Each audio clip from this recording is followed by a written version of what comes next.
Hail and well met, adventurers. I am your host, the Dungeon Master, and I welcome you back to Let's Play Biohazard 2, otherwise known as Resident Evil. as it's known outside of Japan. Now, I've delayed this series for quite a while now, but now the time has come for me to return to the series because, believe it or not, on this very day, the Biohazard 2 remake has now officially dropped. It's been hinted at for a long while, and I believe that it was first announced 2015, 2016, which is quite a few years now, but lo and behold, the actual Biohazard 2 remake has now arrived on the PlayStation 4, the Xbox One X, and as well as the PC. But to commemorate this particular event is the inaugural return of my Let's Play of Biohazard 2, more specifically Real Survival. Now in the last episode, which was Claire's final episode in her Scenario A, she was able to synthesize the vaccine which she needed to save Sherry Birkin from succumbing to the G virus, and she managed to avoid being blown up in the destruction of the Umbrella Laboratory. But alongside her was another survivor by the name of Leon Kennedy, and Leon's story is the one that we shall be embarking on in this particular episode of Let's Play Biohazard 2 Real Survival, in the second scenario, otherwise known as Scenario B, which follows Leon's particular series of events alongside Claire's Scenario A. So without further ado, adventurers, let us dive into the world of survival horror yet again with Let's Play Biohazard 2 Real Survival.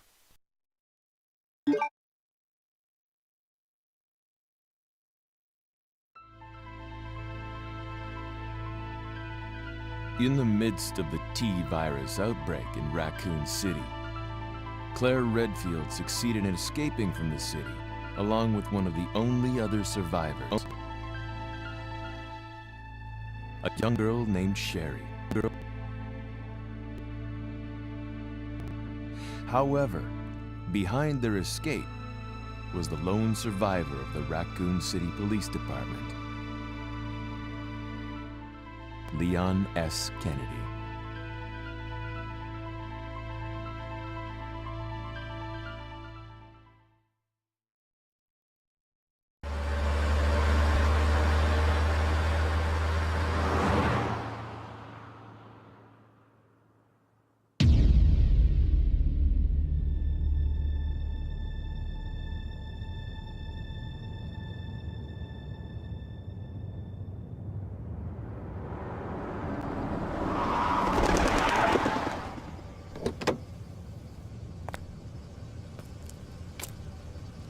What have we got here?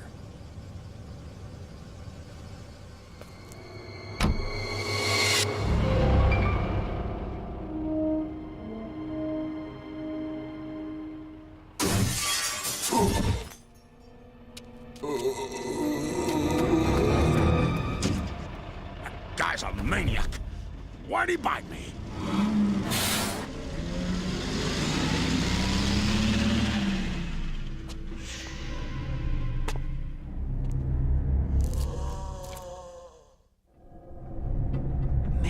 What a mess!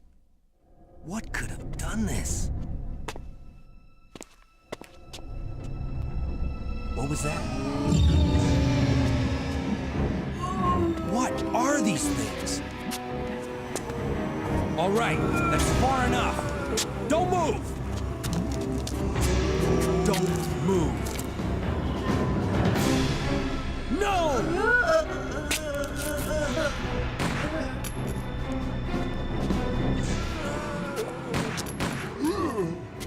What's up with that guy? That was a clean hit.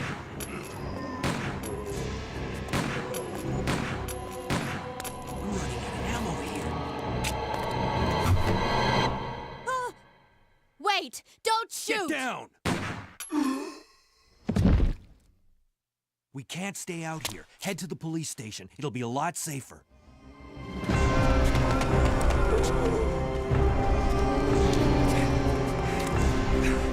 There! Buckle up. Okay.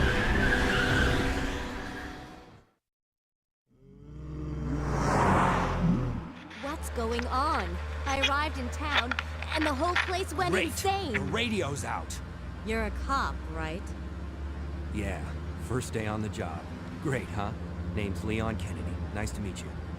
Mine's Claire. Claire Redfield. I came to find my brother, Chris.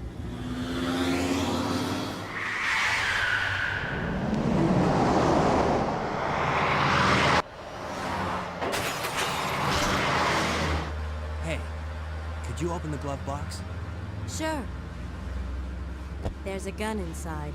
Better take it with you.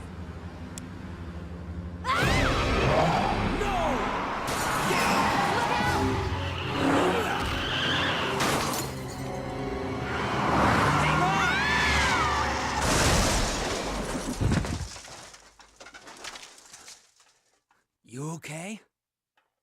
Still in one piece. That maniac's gonna ram us! Run!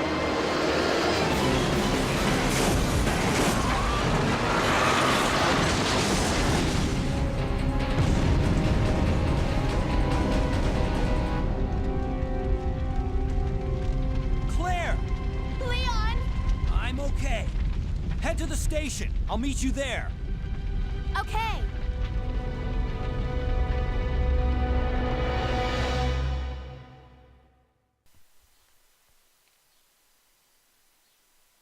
At the same time, at the same place. You have to survive this nightmare to know the true end. We're on the other side of the shopping district, and it's time to leave as quickly as possible. We'd love to see the sights, but we cannot linger too long, because otherwise the undead residents of Raccoon City will be after us. But it seems that Leon has actually beaten Claire to the punch, as we are at the end of the police station. Oop. There's a cabin over here with a shiny. Oh, please. That zombie is going to get me, isn't it? Indeed, I've probably backed myself into a corner here. But I do have the cabin key. Ooh.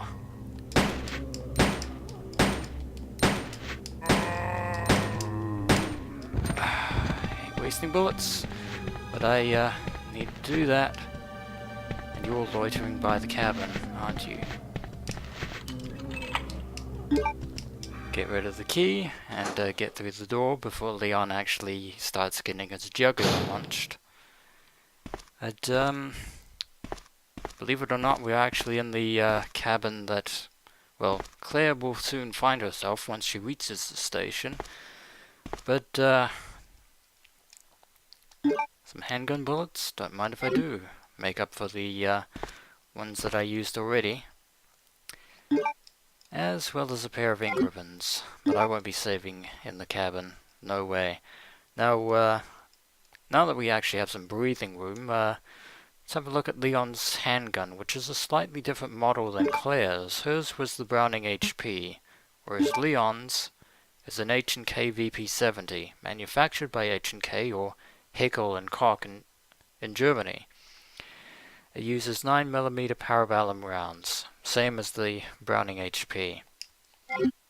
Leon also has a combat knife as well, and his sub-item is a personal lighter all of his own, which essentially means that he doesn't have the lockpick.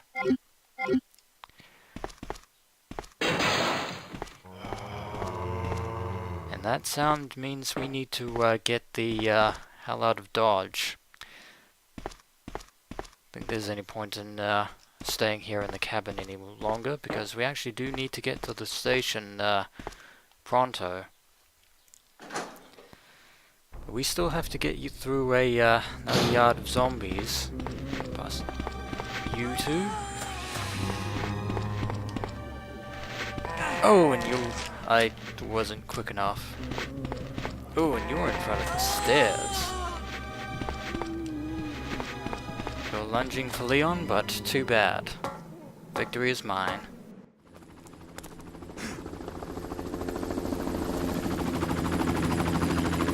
Hey! Get over here! Hurry! I can't set her down. I'll drop you a rope ladder. Grab onto it. Come on. Just a little more. Get off me! Stay back! Don't come any closer! Stay back!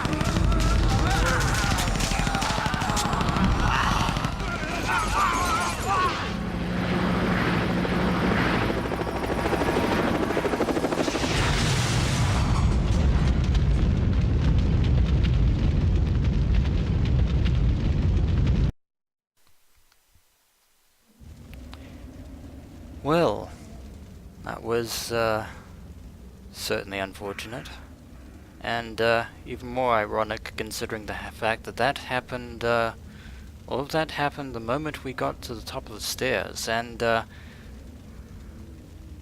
know about you, but we were less than 5 feet away from that. I mean, Leon certainly has enough bullets to actually deal with those two zombies.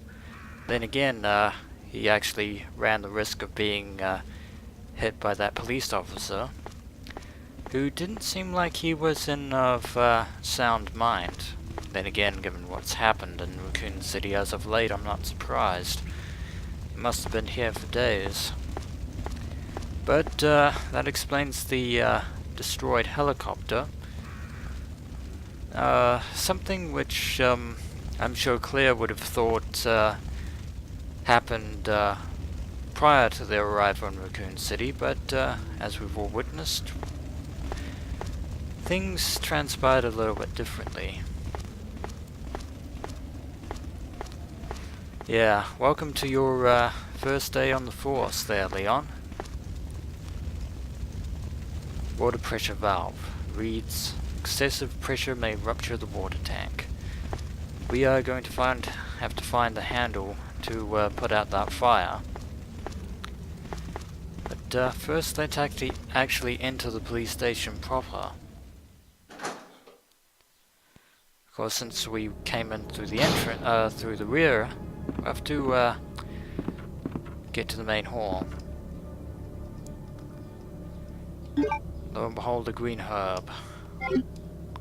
First of many that will be accumulating. This rather eerily ominous corridor with its broken windows. And its crows. Ooh! And Leon was not fast enough to actually, not fast enough to avoid getting picked by crows, but some more handgun bullets, and need to escape before the rest of those crows start pecking out Leon's eyeballs.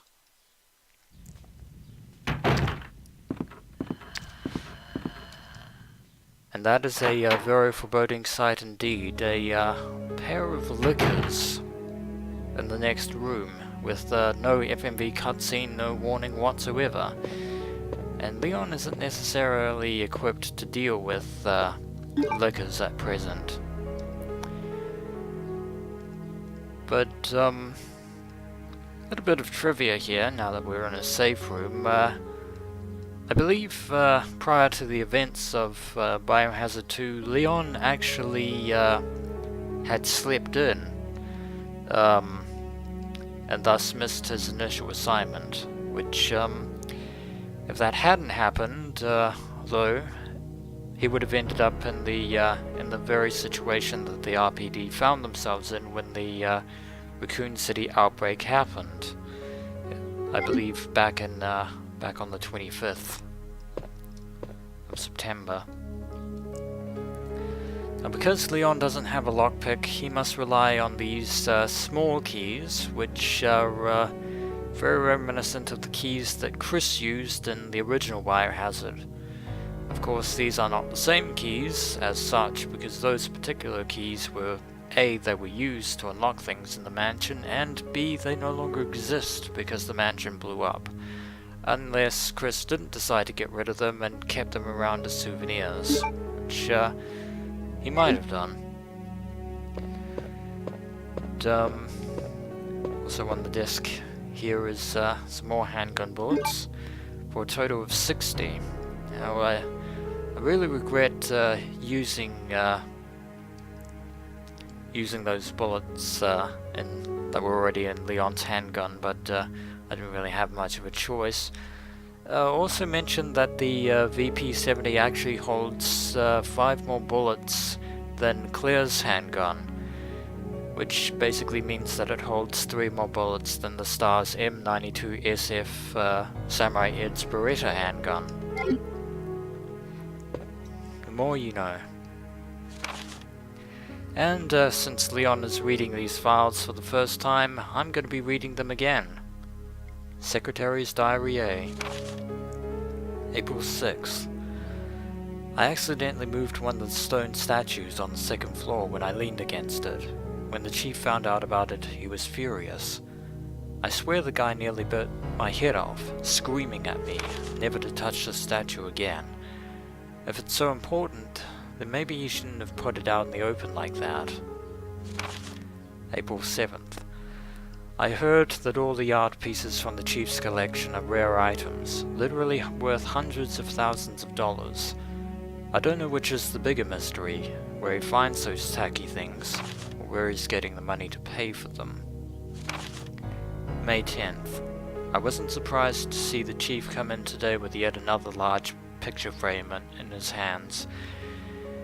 This time it was a really disturbing painting depicting a nude person being hanged. I was appalled by the expression on the chief's face as he leered at that painting.